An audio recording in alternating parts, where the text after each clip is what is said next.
Hello, everyone out there in podcast land and in YouTube land, world, whatever we are calling it this week. This is the Front Row Movie Reviews podcast, the podcast for people who actually like movies, and we are here to talk about quite a large picture that came out. Actually, we all went to go see it either yesterday or one of us just got out of the theater a couple of hours ago. We're going to talk all about Star Wars: The Last Jedi. I do want to mention here that this is going to be an extremely spoiler-heavy review and talk about Star Wars: The Last Jedi. So if you have not seen this, I urge you, do not listen to this podcast quite yet. Do not continue on this live stream. Wait until you see the movie and then come back to it, because I think that we're going to have a pretty broad range of opinions here. It'll be interesting, and I'm looking forward to see where it goes. With me on this podcast, I don't know if I said I'm Craig. I always seem to forget to introduce myself. I'm Craig, and with me is Scott McFarland. How are you? Well, since you said spoilers, Snoke dies. Okay, moving on. Nice. Immediately. Thank you. And then this guy hasn't been on the podcast in a long time. I think the last episode was heavyweights over the summer. Nathan Peak, how are you, buddy? I'm good. I'm ready to be the voice of hatred. Okay, fair enough. I told Scott when I was leaving the theater, I was like, I know two people in the world that hate just about every movie, and it's Scott and Nathan. So one of the two of them was going to hate this film. And then joining the podcast, we're pretty excited about this for the first time, Mr. Ray Lytle. How are you, sir? He gets cut in half.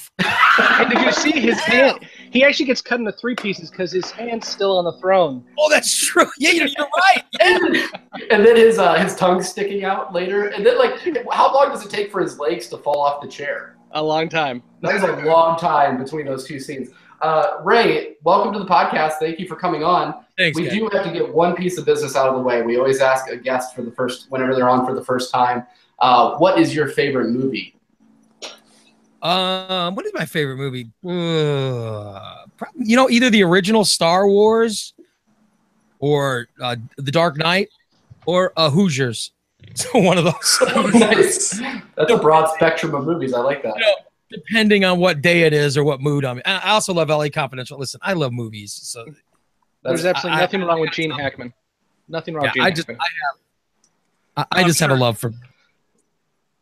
For sure. Well, we're really excited to have you on, of course, host of Morning Disaster, and then also just radio legend.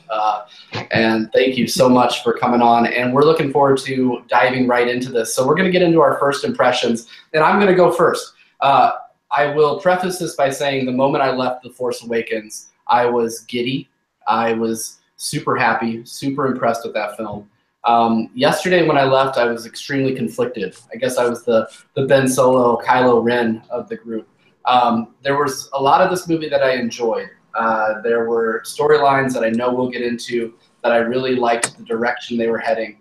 The last scene to me almost made the film and almost recouped some of the things that was going on before it, and the fact that it didn't end with one of our main characters. It ended with a child who seems to have Force abilities. At least they teased that a little bit, and kind of showing that they are the future of this rebellion, not those old allies that they were hoping would come and bail them out that did not come when their distress signal was issued. But at the same time, there was a lot about this movie that I did not like, and I know that we'll get into that as well. Anybody who reads a review and says that this is the best Star Wars since Empire, I can't agree with that at all, So that's where I'm at. I enjoyed the movie. I didn't love it like I loved The Force Awakens, and maybe that's because The Force Awakens was the first one of these new Star Wars. But we'll see where I end up by the end of this podcast, as far as if I loved it, if I hated it. But as of right now, I go back and forth nearly every 20 minutes in the last 18 hours since I've seen this movie. So, Ray, we'll go to you first. What were your first impressions? You just got out of the theater. Yeah, I just got done seeing it within the last hour. I thought the beginning of this film with Poe Dameron taking on the entire First Order. That was freaking awesome. It really was. It was him challenging them.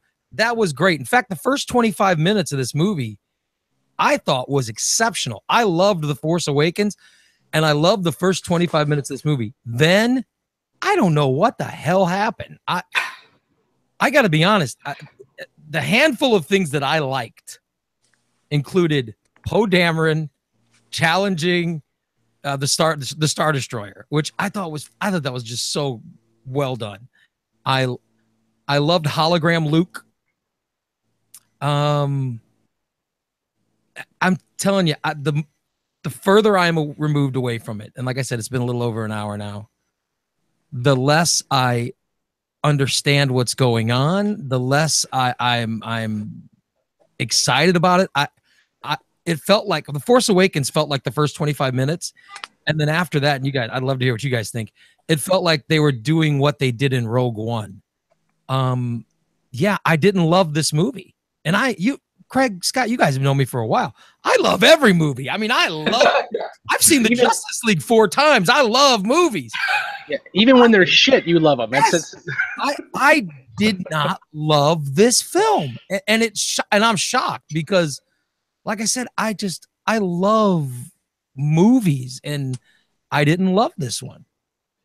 I wonder, Ray, did you read anything? Because my thing is, I don't know if I was overly, obviously this movie has built-in hype to the extreme, but then I was wondering if it was because I was reading things. I try not to read spoilers. I try not to read too many reviews, but I was reading the bottom lines of those reviews and things like, it's the best since Empire. You need to go out and see this movie immediately. Things like that almost... maybe in trying to avoid some of those spoilers and that hype, I just dove right into it. And maybe that's why this didn't deliver for me. Did you happen to read much this week about it? Or I intentionally stayed away. I knew nothing about it. I just showed up, watched it, and tried to absorb as much of it as I could. And like I said, I'm even shocked that I didn't love it. I think it, by the way, it looked beautiful. I think Rian Johnson did a great job of how it looked. The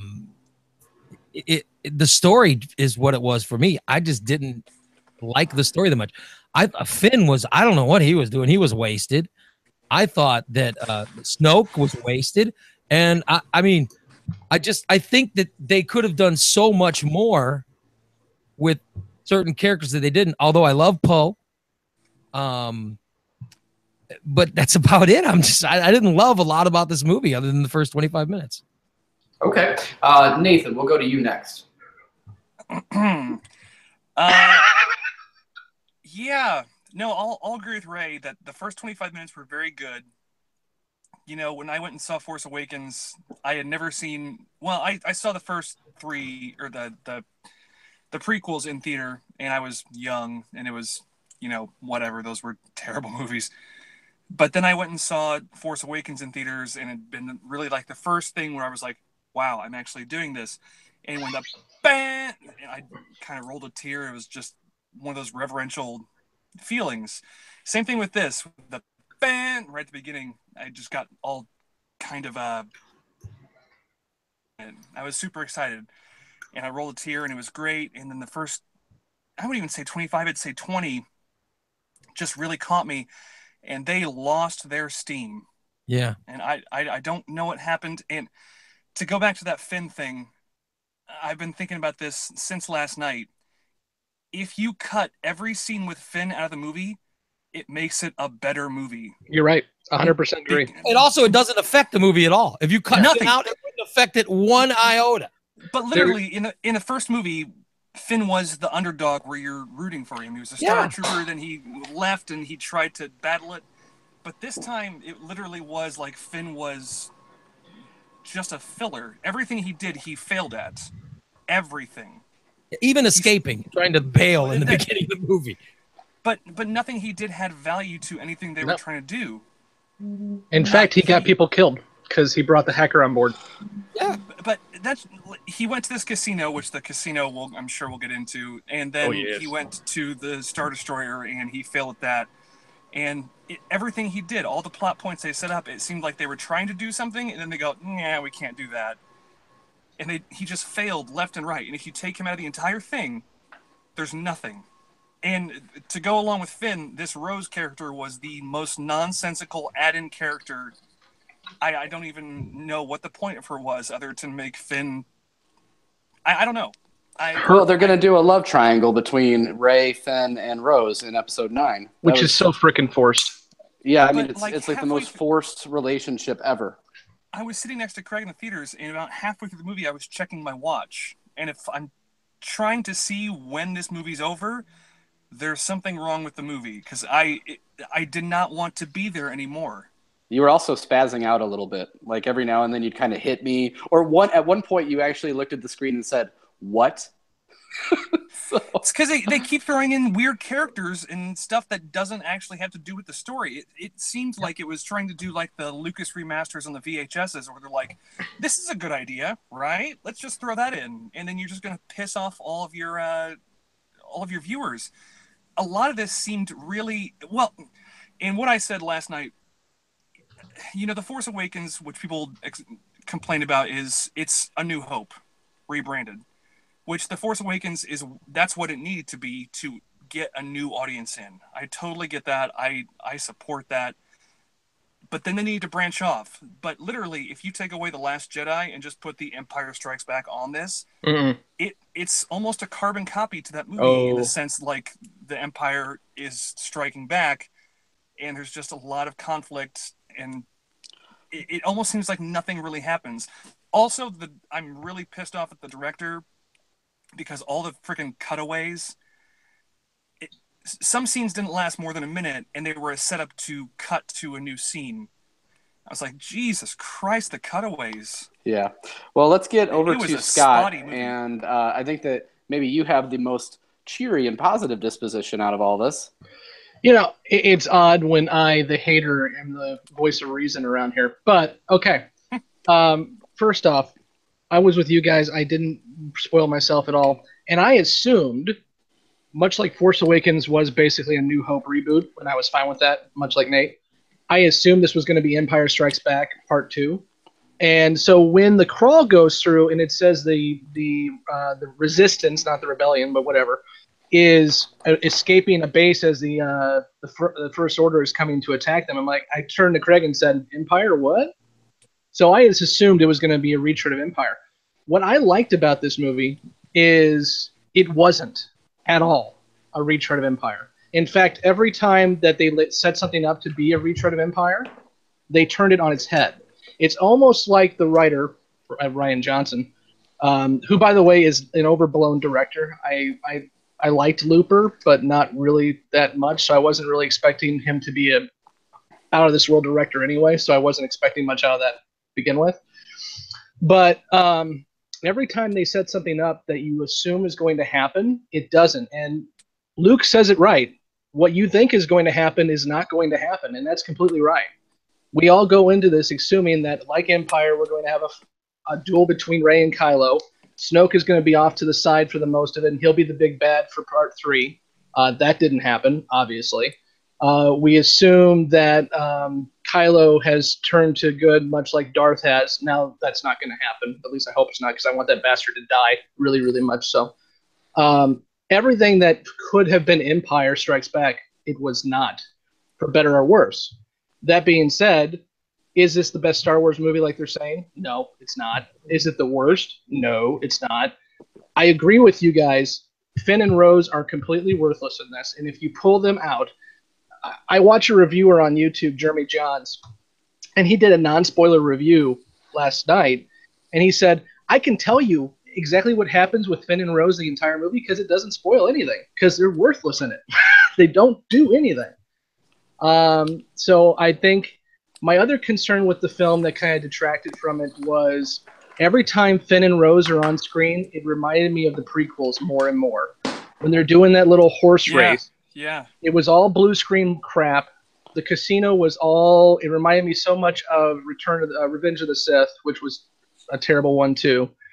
So yeah, I think it was very, it had dual things going on. What I did like was Star Wars Battlestar Galactica.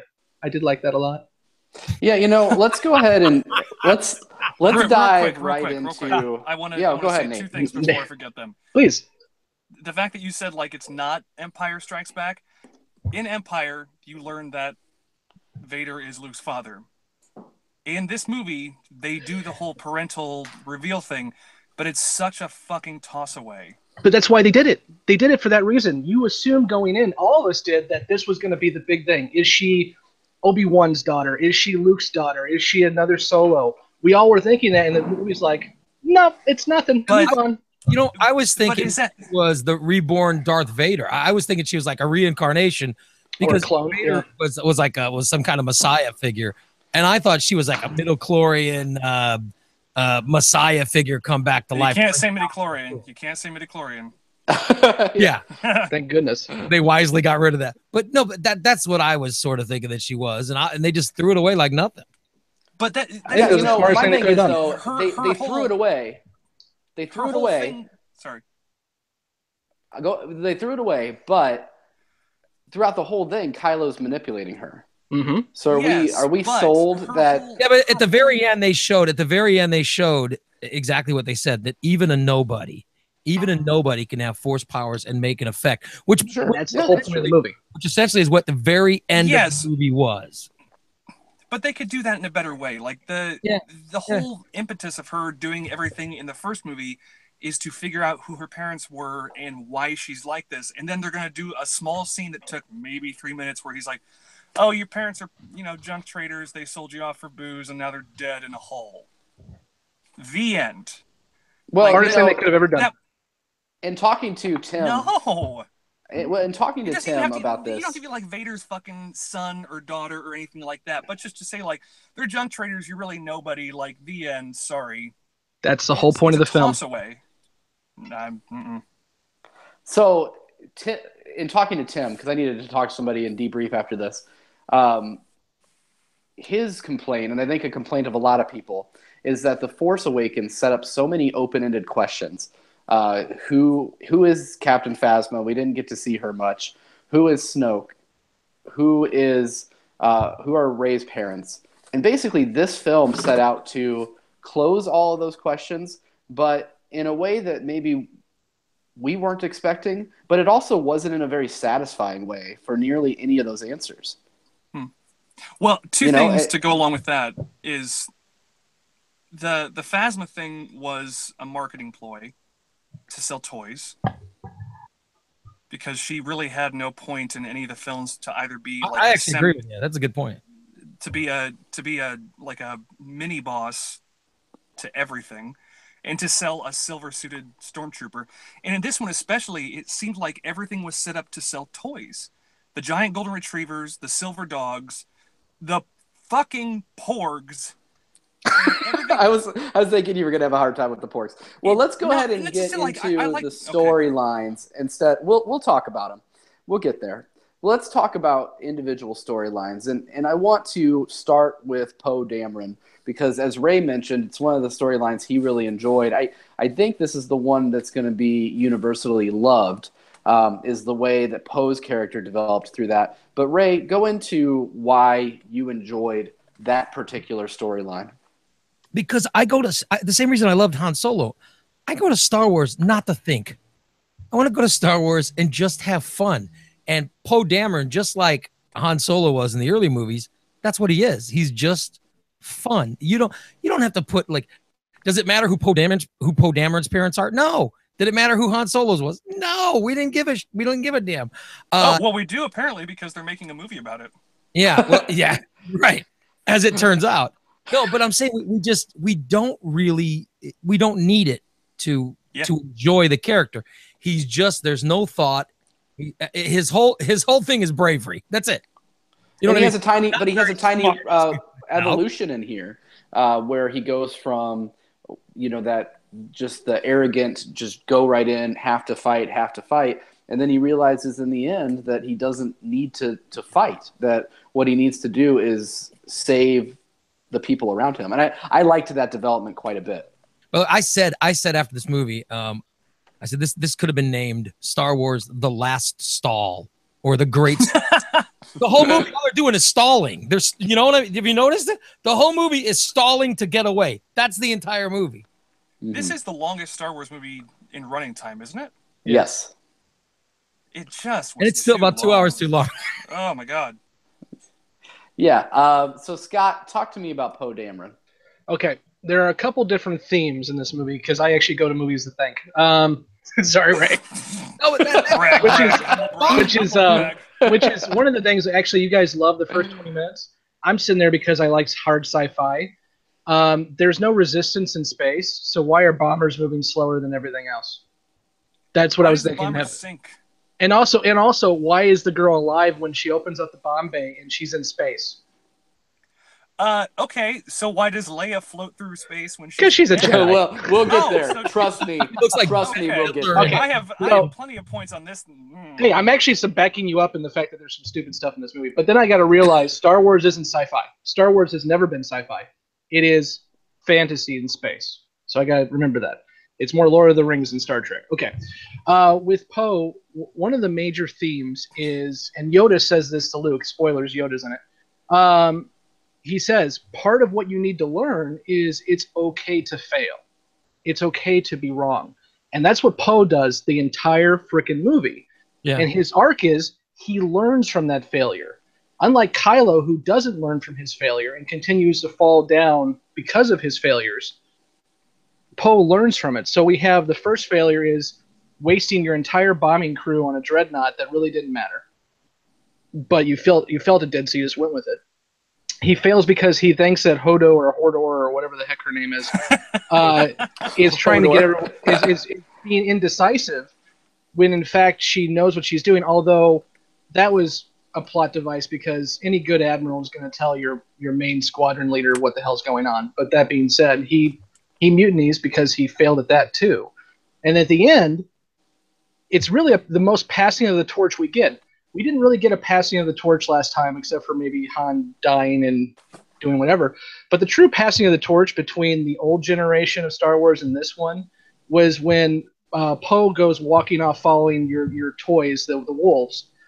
And Leia says it best, what are you looking at me for? Follow him. That's when the entire old cast passed the torch to the new cast. And Poe is basically the leader now moving forward of the rebellion. And I'm okay with that because I like him. Yeah, I like Poe. He's a good character. And he didn't get enough time in Force Awakens, so I was really glad. This he was really, supposed to die in Force Awakens. Right. This, in the original this really, script, in a lot of dead. ways, is his movie, I think. I mean, it really focuses really well on Poe and sets him up to be the leader of the Resistance, which I'm excited to see. I like Oscar Isaac a lot. I think he acted it well. Everybody seems to love Rogue One. He harkens back to the lead in that as well. So I just really enjoy Poe in this movie. Nate, got anything to mention on him, and then we'll move on to the next storyline? No, I actually really enjoyed his storyline. I thought it was a little bit rushed, but maybe that's just me trying to compress a 2.5-hour movie that was way too long into my mind right now because it's still fresh. But with all the choppy back and forth storylines, it's hard to take all that and compress it down. I thought he was one of the better characters in the movie, but it's not really saying much. But no, I have no qualms with it. Besides, no, we'll get into okay. Leia Well, eventually. let's go to her next. Let's go to, and I'm gonna say that this is the Skywalker group storyline. I'm gonna include Rey in that, and I know that she's not a Skywalker, but she spent an awful lot of time with him. So let's talk Luke and Leia and Rey. I'll start this one off. It's so confusing to me. When Disney purchased the properties, JJ mentioned that anything outside of those movies and the Clone Wars TV show and a few select storylines like Thrawn are no longer canon. And so we all knew from reading the books and things like that Leia is a Jedi. But in Force Awakens, it's hardly alluded to except for maybe when Han dies and she feels it. But then on some level, you're almost like, is that just love for one another more than some kind of force power? So the scene that jumped the shark a bit for me in this movie was when she pulled a Star-Lord, and the crystals were all over her skin, much like Star-Lord in the first Guardians. And then she flew, her flying through space like that was one of the most awkward things I've seen on film in a long time. And I wanted this to be such a triumph for Carrie, but I didn't like what they did with her character in this movie. It, alluding to those moments of force power, but then also they did give her some good lines. She did, like Scott said, pass the torch. What I will say, though, is that the exact opposite of that for me is Luke. I loved everything that Mark Hamill did in this film, including, like Ray alluded to, the hologram, or putting himself through the Force into that battle situation. That seems obvious in hindsight that that's what he was doing the whole time. But in real time, I had no clue that that was what was going on, because they mentioned, like, Poe's like, how did he get in here? Where'd he come from? Why did he look 30 years younger? At that point, it's a throwaway. But, so Ray, go ahead and talk to us about the Skywalkers. Let's go ahead and save Ray for a minute, but just Luke and Leia. I love Luke's hologram. I wish that was real. That's the Luke I wanted. That's the Luke I went to see. So I was disappointed that, and I mean, it does make sense that, yeah, Hermit Luke exists, and we have to see him play old Hermit Luke, who's weird and unlikable, and we get the true story of what happened with Kylo. And it's weird to not like Luke Skywalker, because from movie 1, I guess from 4, whatever it is, from A New Hope. Sure. Prequels don't exist. Move on. The one thing about Luke Skywalker is he's consistently the hero. Through every movie, he's just good. Everything about him is goodness, and he's not flawed.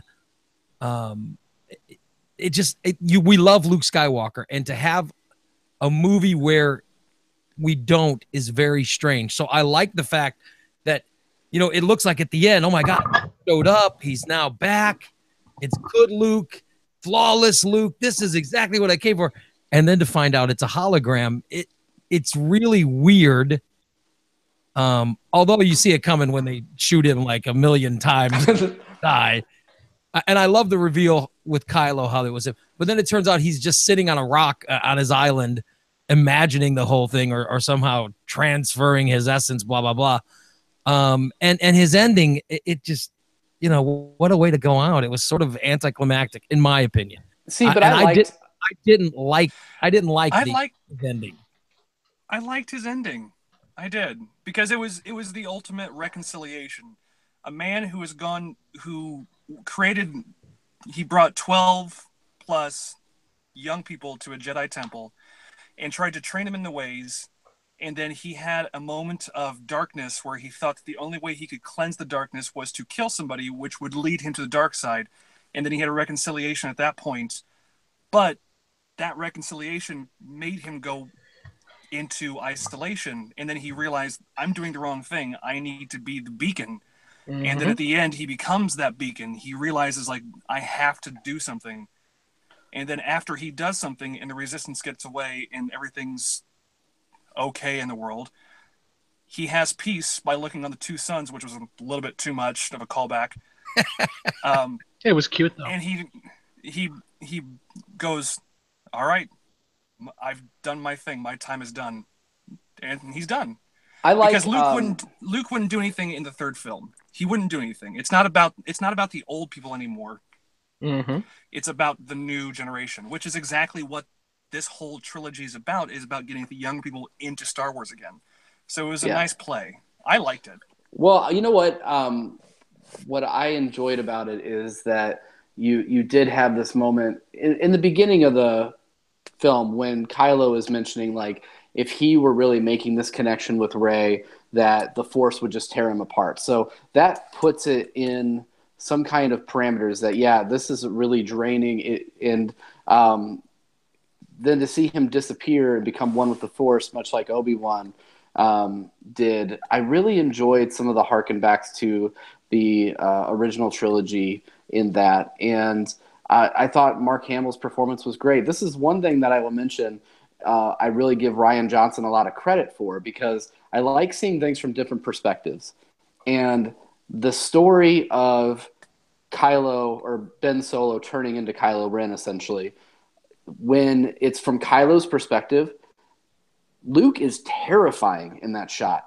He looks just menacing as all hell. The green light is on his face, and he just looks like and it's just Mark Hamill's acting, but he looks incredible in that shot and just incredibly terrifying from Kylo's perspective. See, Scott? This is I'm raising my hand. This is where the themes come into play again. There's two themes here that are dealt with Luke, and the one over the course of the film is sacrifice, which is why I also don't like Rose's comment, "We're going to win with love," because that goes against everything else in this film. Everything else is somebody is going to have to make the ultimate sacrifice to make this work. You had the admiral making the sacrifice of light speeding, which is really awesome, into a ship. You have Luke making the sacrifice of ending his life in order to make this beacon spark thing work.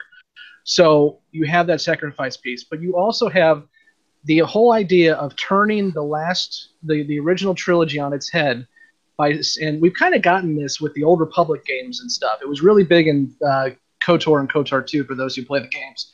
Is the whole light and dark thing is crap. If you go full light, you're worthless. Yeah. See the prequels, because the Jedi were worthless because they were just basically pacifists. If you go full dark, you're worthless. See the Emperor, see Snoke, and all that. The whole idea here is, and this is a storyline that hasn't been in the films much, but it's going to be now, is Gray Jedi. The idea that thank you so much for saying that. Yeah. I will agree with you. Is that I've wanted to see the Gray. We're going to raise a Gray Jedi. Period. The whole idea is those who can control both light and dark without being seduced by either are the way that this is going to actually fix the universe, if they're going to be able to do it. Mm-hmm. And so the whole idea is you got the three, and Craig, you're right, Johnson did this really well. You got the three perspectives of Luke trying to kill Ben. You had the light side, which was Luke's just there and Ben goes crazy.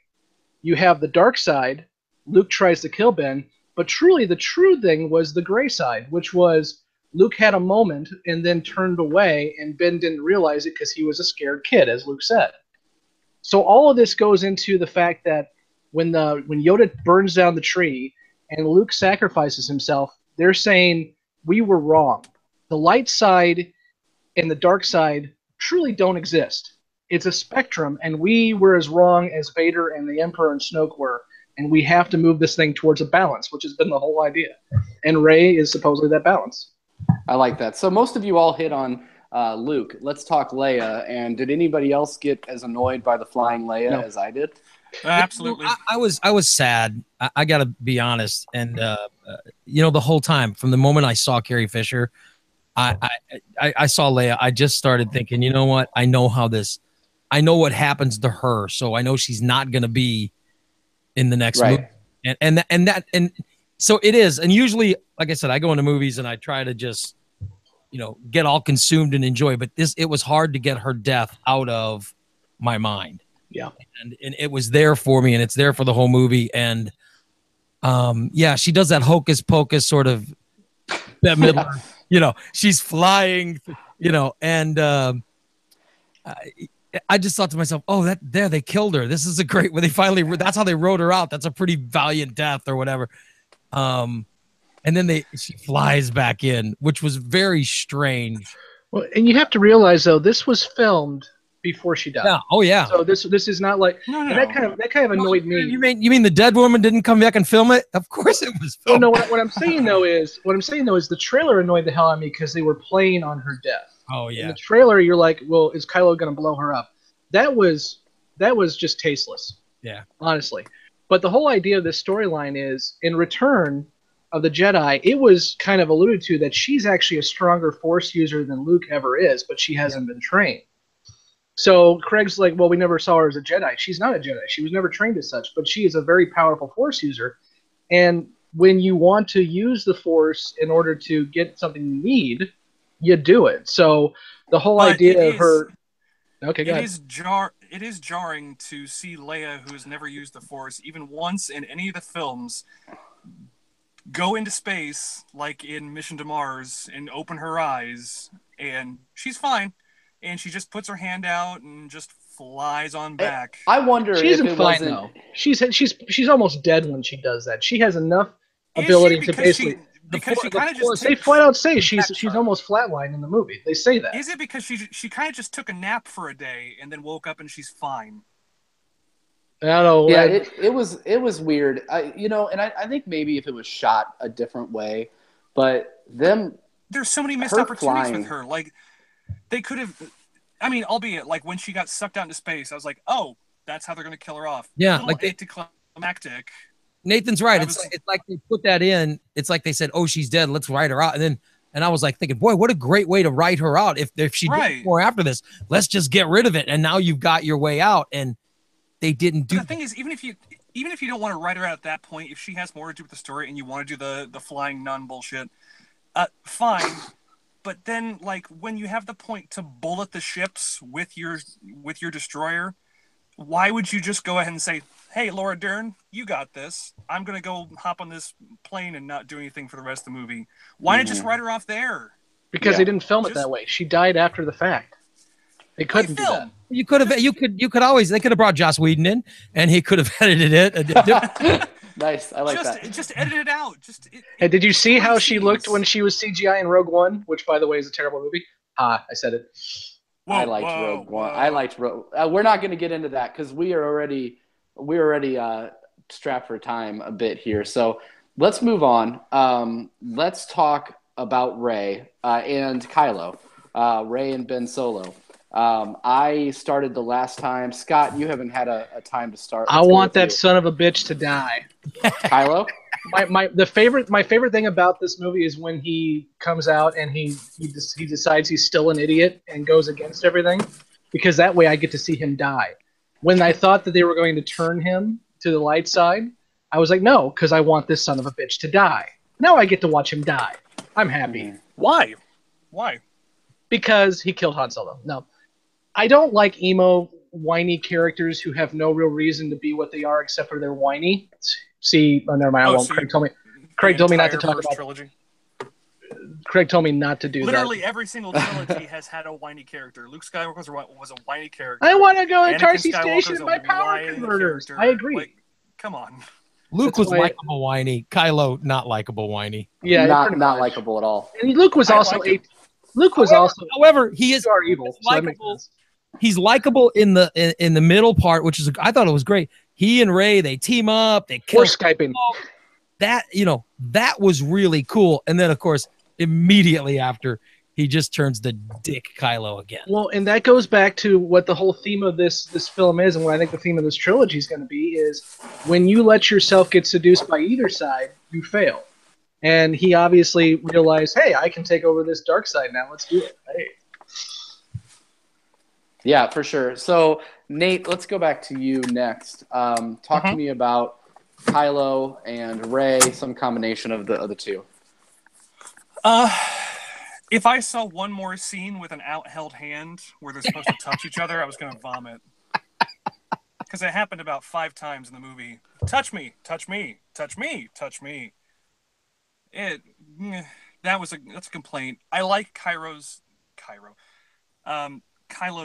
arc in this whole thing because it's literally not described. He's not bad. He's not good. He has multiple reconciliatory times in this movie. And I still think at the end he's going to pull a complete Vader and just go good because multiple times in this movie he had the opportunity to be pure bad and he didn't. And at the end, he was an angry, petulant child because he's looking at the guy who he thought betrayed him, and he just used his rage. There's no definitive outlook on him. I like his character a lot because I think he has the most strife in this entire thing. You can see his character development. I want to go off of something. Yeah, I want to go off something you just said. One of the things I like, and you mentioned that the Disney aspect of this, everything was to sell a product. I loved that immediately Snoke made fun of the mask and the mask was gone. And they destroyed it. I loved that because it just showed that he is a child and that he's trying to emulate Darth Vader and failing at doing so. I thought that really put Kylo in his place.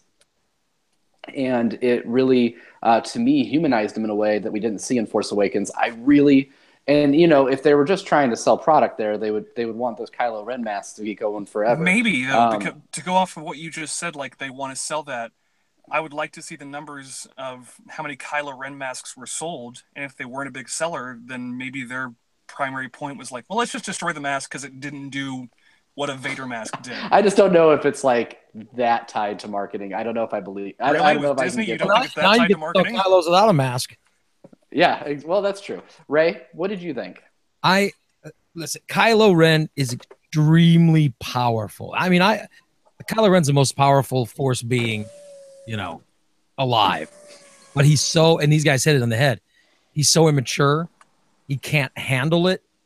And there's his flaw. He keeps screwing it up because he just can't handle the power. I mean, early on, he's got the chance to kill his mother. He won't, you know, and then he decides he's going to turn and he and Rey are going to kill Snoke.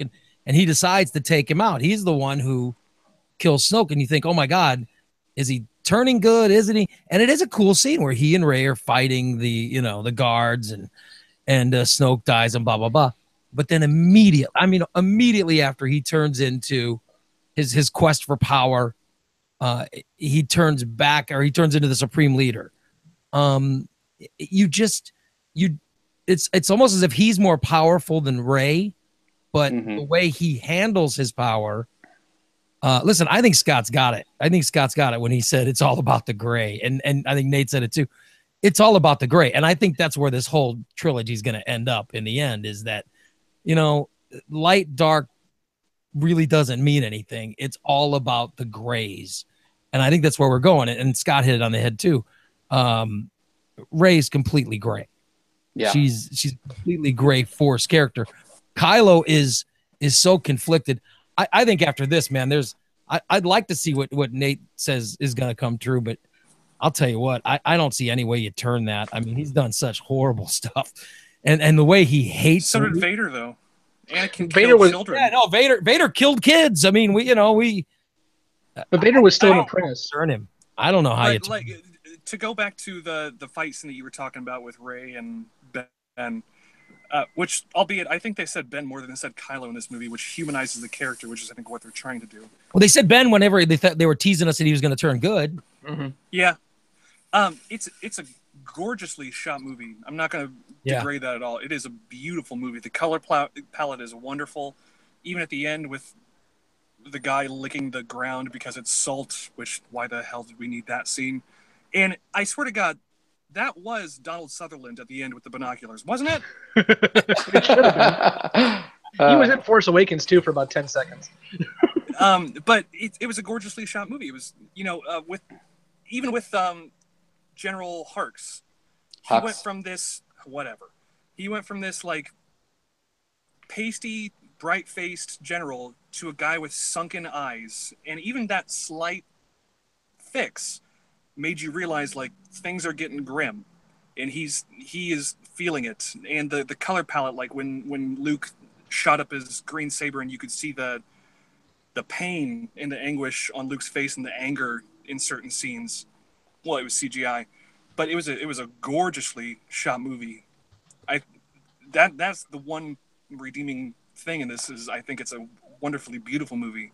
I will say though, anybody keeping tabs on this podcast so far, Nate, I think you've said you've liked almost everything we've talked about. So let's talk about. Yeah, it's one of those movies. That's how I feel about this. It's one of those movies that I don't think I liked it, but at the same time, I liked a lot of themes and a lot of parts in this film. I don't hate everything about everything, Craig. I'm not saying that you do, but we haven't talked about Rey much. Yes, we have. So, okay, you talked about Rey, but I will just mention that I really enjoyed Daisy Ridley's performance in this. I thought that she was the strongest part of Force Awakens.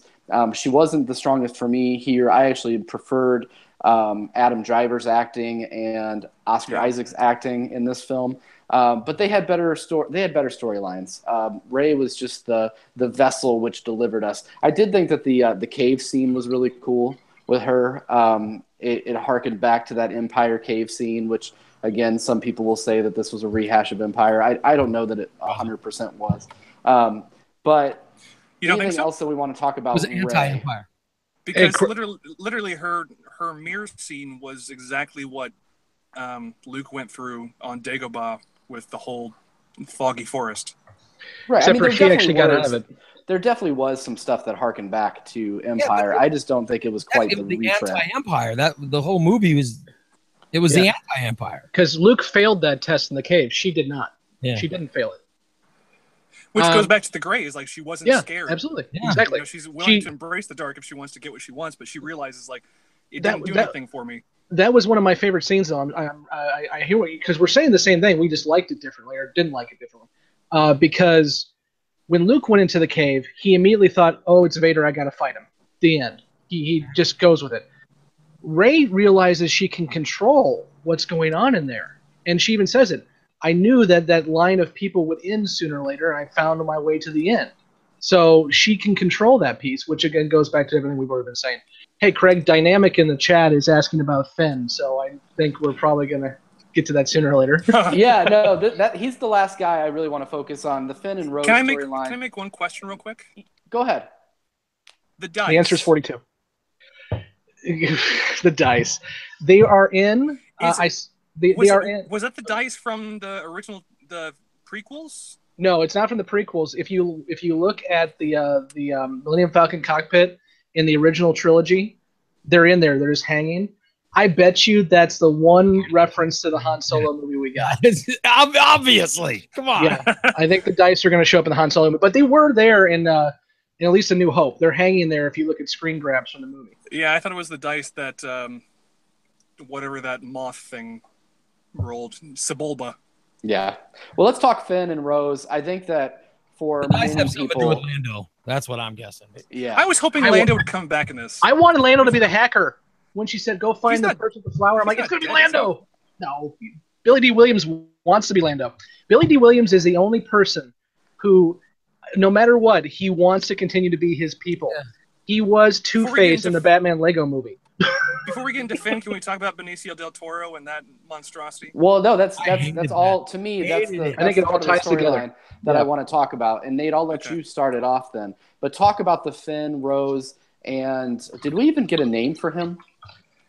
The hacker. The code breaker. The code breaker. Yeah. Okay. Anyway, talk about those characters. I have never been so angry at an hour of my time wasted in an entire movie. Fully agree. Ray agrees. I do too. Literally, you could. I've said it before in this podcast. Is you could take him out of the entire movie and everything with him and Rose and everything he does, and the movie would be better. It would cut down time. You would lose nothing. The movie would be better. Everything about him, he's a failure. He failed at everything. He couldn't get out of bed without busting his water bubble. He couldn't go and get even the code breaker. He found the wrong code breaker. He went to the Star Destroyer, fucked that up. Everything he did was he didn't even kill Phasma. Phasma just fell. He hit her in the head. Saw her eye. She just fell. So you can get the battle damaged action figure.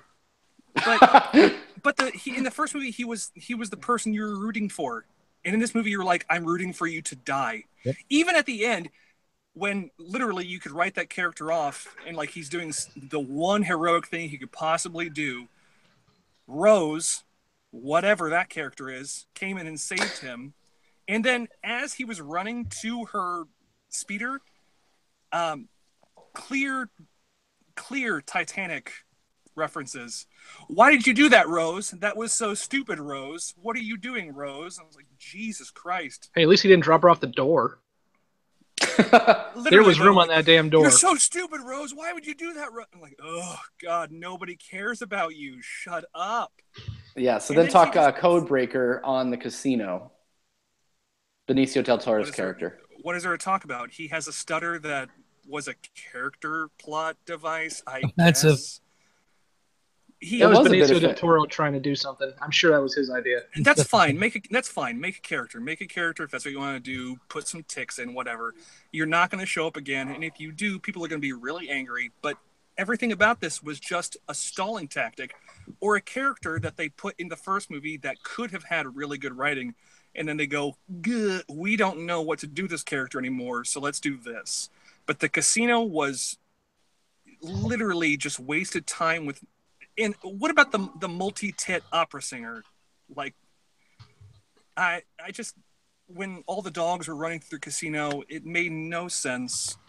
I will say the only thing about the casino scene that I liked, and they could have done it a million different ways, is I loved the last scene of this movie, and that harkened back to it. Again, you could put that little kid in any situation and get the same effect. But that's the one thing I liked about the casino scene. Outside of that, I totally agree with you. Ray, you want to talk about this particular storyline?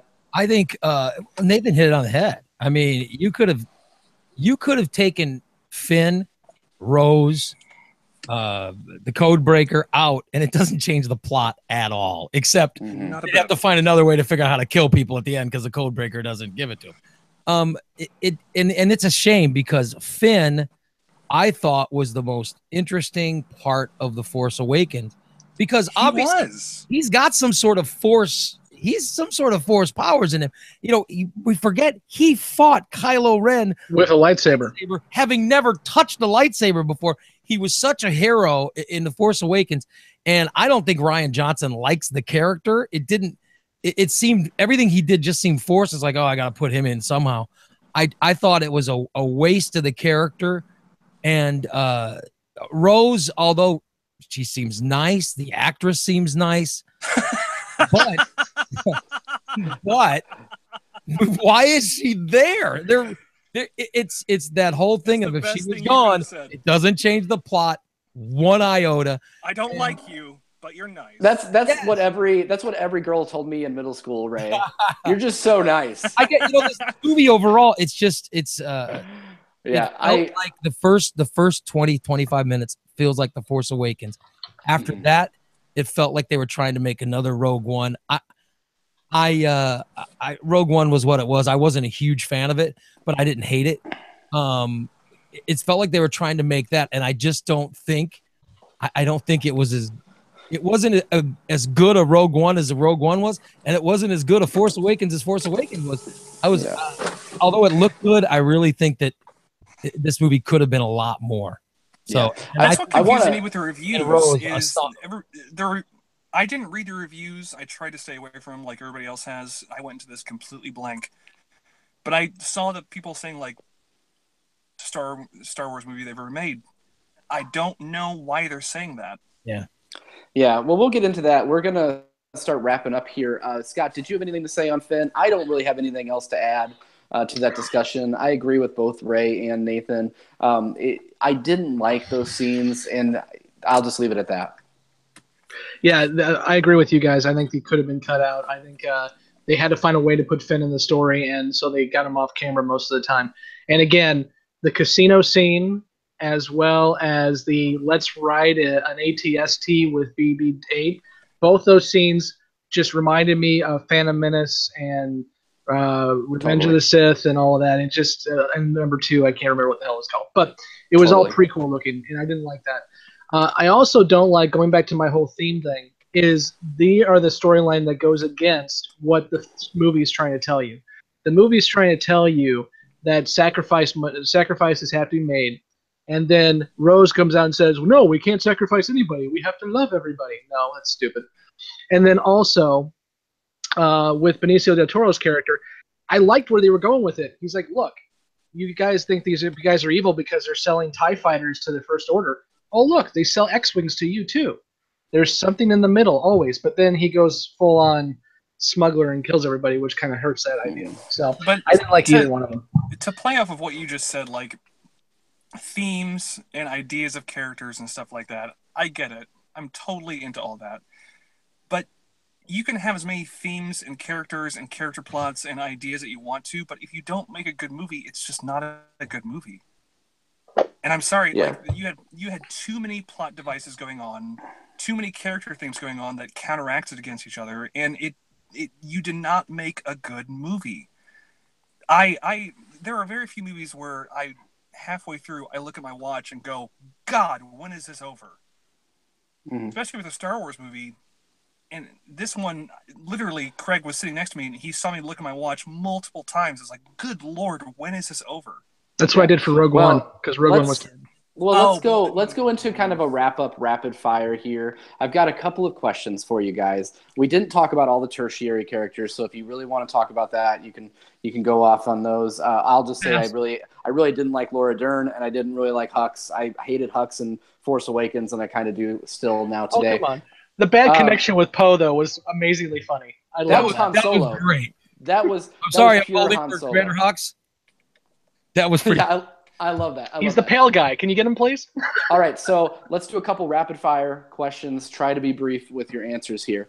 Again, talking to some people, everyone seems very pumped about this movie, much like everyone that went the first weekend to see Phantom Menace. Is this going to be a film where God, you guys are so biased. This is just like Phantom? I'm asking. 1 second. Just like Phantom Menace, are people on repeat viewings of this going to think? This isn't a 9. I mean, this was getting a 95% rating on Rotten Tomatoes. So let's start with Scott. I don't understand how you guys can go full tilt on this. Yes, it has some weak parts and definitely is not one of the better Star Wars movies. But I think you are trying to hate on this thing. And when you start saying, is this going to be like Phantom Menace? Give me a break, correct? I saw Phantom Menace in the theaters. I meant the reaction. That thing was a piece of crap, and the reaction was based on the fact, much like Force Awakens had a much higher point to it in terms of people's anticipation. It was because you hadn't had Star Wars in decades. So when people went to see Phantom Menace, you were obsessed because you hadn't seen Star Wars since the 80s, or at all if you were a kid. With this, we just had Force Awakens and Rogue One. We've had 3 Star Wars movies in 3 years. So there's not as much hype built into it as Phantom Menace has built into it. Not to mention, Phantom Menace was a terribly made film. It was made on a set with blue screens everywhere. The storyline is what Nate thinks this storyline is. It was completely discombobulated. It made no sense. And it was completely based around a whiny kid. The kid with the broom at the end of this movie is a better actor than Hayden Christensen. Or whatever the kid's name was. Not Hayden Christensen. The kid was. Yeah. So maybe a bit more rapid than that, Ray. Yes or no on this one? I'm sorry, I forgot the question. Is it going to be like the reaction to Phantom Menace, where No, I think there will be. I think there will be people that like this, but there's no way. This is not the reviews they show that say it's the greatest Star Wars movie. That's complete and utter bullshit. It's nowhere near the greatest Star Wars movie. Yeah. Okay, Nathan, are you there? Oh, he did a little bit. So much like let's go to my next question. I'm sure that his answer was yes. Let's go to my next question. So Disney just gave Rian Johnson his own trilogy. What are your feelings? What are your feelings about that? They're not going to be connected trilogies, at least not in the way that there's going to be a Skywalker involved. How do you feel about that level of confidence coming from Disney to give Rian Johnson a trilogy when maybe all of us who are pretty big fans of this franchise have fairly lukewarm reception? I think. Go ahead, Ray. Go ahead. I think they saw what I saw, which is he can make a Star Wars movie. He just can't make a Skywalker Star Wars movie. Which, by the way, is why they're giving the third one back to J.J. Abrams. Mm-hmm. They're going to say, "Listen, give us something a little more hopeful, something a little better, something that people who've been fans of the Star Wars Skywalker, of that arc will enjoy." Because I'm not saying he can't make a good Star Wars movie, because he probably can. With different characters and different, who knows, maybe he's going to do something about the little kids at the end. I don't know what he's going to do, but he can make a good picture. The movie looks good, as we've said countless times today. It looks good. And he probably is a great writer. I just don't like what he did with these characters in this movie. He deserves a movie, especially with the money this one's going to make for opening weekend alone. It's gonna make just a ton of money, but I think there's a lot of disappointed people that leave the theater. That's just my opinion. Scott, I'm upset it's not going to be Knights of the Old Republic. That's what I was always hoping the next trilogy would be, because if I go back to it, if you've played the KOTOR and KOTOR 2, I haven't played the MMO, but those 2 games, if you make a trilogy around Revan, you have an amazing story right there. and he's come out and said he's not going to do it. So I'm kind of disappointed on that. That being said, I think Ray, I hear what you're saying. I would say he can make a good Star Wars movie, and I like what he did with some of these characters. I think he was set up because he had to deal with J.J. Abrams' mystery boxes and clear all those out, which is what we already talked about. So I'm looking forward to see what he can do with his own story and not having to deal with what a previous producer and director did before he walked in. Yeah, it's a tough situation to be in. Yeah, I agree. Yeah. All right. Last roundup question. I think we've completely lost Nathan. So rank this among the Star Wars, and this is probably the toughest question for me. Even through this discussion, I've realized that I like this film far more than I give it credit for. There were some downsides to the film, but I think this is one I do want to go back and see again, and I really like the direction that this is heading, the Spark of Rebellion direction. All that being said, I have a hard time putting it the original trilogy in my mind, and I have a hard time putting it ahead of Force Awakens. I would probably put it right there with Rogue One, behind the original trilogy, and actually Force Awakens is my second favorite Star Wars.